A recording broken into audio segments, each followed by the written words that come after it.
మిథున రాశి వారికి ఈ వారం ఎలా ఉంది? మిథున రాశి వారికి 3 గ్రహాలు అనుకూలిస్తున్నాయమ్మ. దశమంలో రాహువు, సప్తమంలో చంద్రుడు, ఏకాదశంలో రవి. సూర్యానుగ్రహం సంపూర్ణంగా ఉన్నది. ఉద్యోగంలో కలిసి వస్తుంది. పలు మార్గాల్లో విజయాలు సాధించడానికి ఈ కాలం ఎంతగానో మీకు ఉపకరిస్తుంది. ఆత్మవిశ్వాసం మెండుగా ఉంటుంది. పరిపూర్ణ మనస్సుతో ఆలోచించండి. మనసు పెట్టి పని చేయండి. శీఘ్రంగా శుభం జరుగుతుంది. మీరు తీసుకునే నిర్ణయాల్లో స్పష్టత వస్తుంది. మీరు చేసే పనులను అందరూ మెచ్చుకుంటారు. తగినంత గుర్తింపు, ప్రశంసలు కూడా లభిస్తాయి. సంతృప్తికరమైన ఫలితాలు సాధించడానికి ఇది మంచి సమయంగా భావించండి. అభివృద్ధి ధ్యేయంగా ముందుకు సాగండి. చిన్న చిన్న ఆటంకాలను బుద్ధిబలంతో అధిగమిస్తూ శాంతంగా వ్యవహరించండి. వ్యాపారంలో సమయానుకూలంగా ప్రవర్తించాలి. పట్టు విడుపుల అవసరము. ఎవరితోనో విభేదాలు రాకుండా చూసుకోవాలి. కొందరు కావాలని ఒత్తిడికి గురి చేసే అవకాశం ఉంటుంది.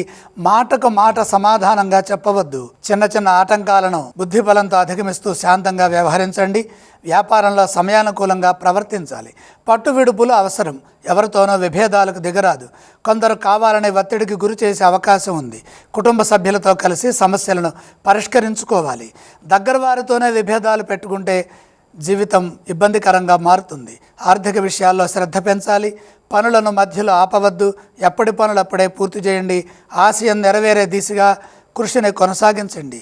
శక్తినిచ్చే వార్తలు వారాంతంలో వింటారు. మిథున రాశి వారు ఎటువంటి స్తోత్రాలను పఠిస్తే వారికి మంచి ఫలితాలు కలుగుతాయి? మిథున రాశి వారు ఈశ్వర ధ్యానం చేయటం చాలా మంచిది.